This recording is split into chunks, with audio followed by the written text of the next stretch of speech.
نحمده ونصلي علی رسولہ الکریم اما بعد فاعوذ باللہ من الشیطان الرجیم بسم اللہ الرحمن الرحیم کما ارسلنا فیکم رسولا منکم یتلو علیکم آیاتنا ویزکیکم ویعلمکم الکتاب والحکمت ویعلمکم ما لم تکونوا تعلمون۔ اللہ تعالیٰ قرآن پاک میں ارشاد فرماتا ہے، جیسا کہ ہم نے تمہارے درمیان تم میں سے ایک رسول بھیجا جو تم پر ہماری آیتیں تلاوت فرماتا ہے اور تمہیں پاک کرتا ہے اور تمہیں کتاب اور پختہ علم سکھاتا ہے اور تمہیں وہ تعلیم فرماتا ہے جو تمہیں معلوم نہیں۔ اس سے پچھلی آیت مبارکہ میں کعبہ تبدیل ہونے کا حکم ارشاد فرمایا گیا، اور جب کعبہ تبدیل ہوا تب جو آیت مبارکہ نازل ہوئی اس سے پہلے وہ بیان کیا گیا۔ اب خانہ کعبہ کی تبدیلی یہ اللہ تعالیٰ کی بہت بڑی نعمت تھی۔ اب اس سے بڑی نعمت حضور صلی اللہ تعالیٰ علیہ وآلہ وسلم کا بیان ہے۔ خانہ کعبہ کا تبدیل ہونا یہ بہت بڑی نعمت ہے، لیکن اب اس سے بھی بڑی نعمت جو ہے وہ اللہ کے رسول صلی اللہ تعالیٰ علیہ وآلہ وسلم ہیں۔ اس آیت مبارکہ میں یہ بیان کیا گیا، جیسے خانہ کعبہ کو حضرت ابراہیم علیہ السلام سے نسبت ہے، ایسے ہی ہمارے آقا صلی اللہ تعالیٰ علیہ وآلہ وسلم کو بھی حضرت ابراہیم علیہ السلام سے نسبت ہے۔ کعبہ حضرت ابراہیم کی تعمیر کا نتیجہ ہے، اور حضور صلی اللہ تعالیٰ علیہ وآلہ وسلم اس تعمیر کے بعد دعا کا ثمرہ ہیں۔ یاد رکھیے گا، حضور صلی اللہ تعالیٰ علیہ وآلہ وسلم اللہ تعالیٰ کی سب سے بڑی نعمت ہیں، اور حضور صلی اللہ تعالیٰ علیہ وآلہ وسلم کو اللہ تعالیٰ نے تو خود اپنا احسان قرار دیا۔ اللہ تعالیٰ نے انسان کو کتنی نعمتیں دیں، کسی کے بارے میں یہ نہیں فرمایا کہ میں نے تم پہ احسان کیا ہے۔ اللہ تبارک و تعالیٰ نے ہم اپنے وجود پر غور کریں، سر سے لے کر پاؤں تک کتنی نعمتیں اللہ تعالیٰ نے عطا فرمائیں۔ رب نے آنکھیں دیں، یہ نہیں فرمایا تم پر احسان کیا۔ رب نے زبان بولنے کے لیے عطا فرمائی، یہ نہیں فرمایا تم پر احسان کیا۔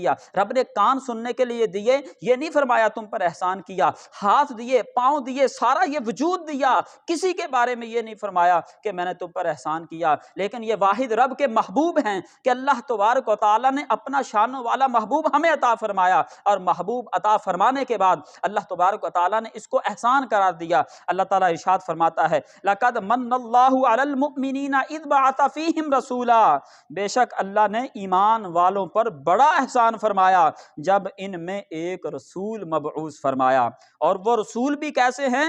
قرآن، علم قرآن، فہم قرآن، اسرار قرآن، حکمت، طہارت نفس، تزکیہ قلب، اصلاح ظاہر و باطن، اور دنیا و آخرت کی ساری بھلائیاں دینے والے ہیں۔ اس کے بارے میں اللہ تبارک و تعالیٰ ارشاد فرماتا ہے، خُذْ مِنْ أَمْوَالِهِمْ صَدَقَةً تُطَهِّرُهُمْ وَتُزَكِّيهِمْ بِهَا، اے حبیب تم ان کے مال سے زکوٰۃ وصول کرو جس سے تم انہیں ستھرا اور پاکیزہ کرو گے۔ اور حقیقت یہ ہے کہ صرف ظاہری مضامین جو قرآن پاک کے ہیں اور اللہ تعالیٰ کے احکام، یہ نبی پاک صلی اللہ تعالیٰ علیہ وآلہ وسلم نے ہم تک پہنچائے، بلکہ حضور صلی اللہ تعالیٰ علیہ وآلہ وسلم تو قرآن پاک کے باطن کو بھی جانتے ہیں، اور حضور صلی اللہ تعالیٰ علیہ وآلہ وسلم سب کچھ جانتے ہیں۔ حضور صلی اللہ تعالیٰ علیہ وآلہ وسلم نے ہمیں سب کچھ سکھایا بھی ہے، کیونکہ آپ صلی اللہ تعالیٰ علیہ وآلہ وسلم اولین و آخرین کے علوم کے جامع ہیں، یعنی جب سے یہ کائنات بنی نبی پاک صلی اللہ تعالیٰ علیہ وآلہ وسلم سب کچھ جانتے ہیں، جب سے دنیا بنی اور اب تک اور قیامت تک جو کچھ ہوگا، اور پھر قیامت کے بعد یہاں تک کہ جنتیوں کے جنت میں جانے تک، اور پھر دوزخیوں کے دوزخ میں جانے تک، نبی پاک صلی اللہ تعالیٰ علیہ وآلہ وسلم نے ہمیں سب کچھ سکھایا ہے۔ آپ نبی پاک صلی اللہ تعالیٰ علیہ وآلہ وسلم نے ارشاد فرمایا، ایک مرتبہ ہمارے درمیان نبی پاک صلی اللہ تعالیٰ علیہ وآلہ وسلم کھڑے ہوئے اور ہم کو مخلوق کی ابتدائے پیدائش کی خبریں دینے لگے، حتیٰ کہ یہاں تک بیان کیا کہ جنتی لوگ اپنی منزلوں میں پہنچ گئے اور جہنمی اپنی منزلوں میں۔ جس نے یاد رکھا اس نے یاد رکھا، اور جو بھول گیا وہ بھول گیا، اور تمام کائنات کی خبریں نبی پاک صلی اللہ تعالیٰ علیہ وآلہ وسلم نے ارشاد فرما دیں۔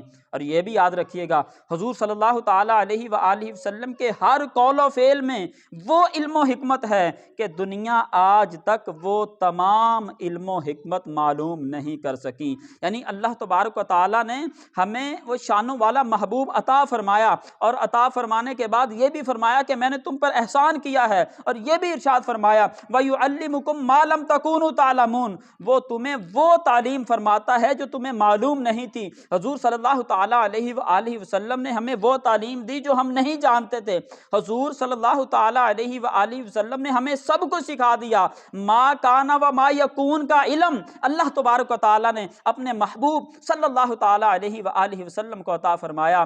یہ تو آج کا بدبخت ہے جو یہ کہتا ہے کہ نبی پاک صلی اللہ تعالیٰ علیہ وآلہ وسلم کو معاذ اللہ دیوار کے پیچھے کا علم نہیں تھا۔ حضور صلی اللہ تعالیٰ علیہ وآلہ وسلم کے علم غیب کی نفی کرتا ہے، حضور کے علم کی نفی کرتا ہے، معاذ اللہ یہ اس کی بدبختی ہے۔ اللہ تبارک و تعالیٰ نے تو اپنے محبوب کو سب کچھ دیا، ما کان و ما یکون کا علم دیا، بلکہ نبی کریم صلی اللہ تعالیٰ علیہ وآلہ وسلم کے ساتھ ہی اس جہان کا جتنا علم ہے وہ حضور کے ساتھ وابستہ ہے، اس جہان کی جتنی خبریں ہیں وہ حضور کے ساتھ وابستہ ہیں۔ اگر حضور صلی اللہ تعالیٰ علیہ وآلہ وسلم نہ ہوتے تو اس کائنات کے اندر نہ کوئی علم ہوتا نہ کوئی خبر ہوتی، بلکہ کسی شاعر نے کیا خوب کہا ہے، فرمایا کہ وہ جانے خبر ہیں اور ہر خبر ان سے ہے وابستہ۔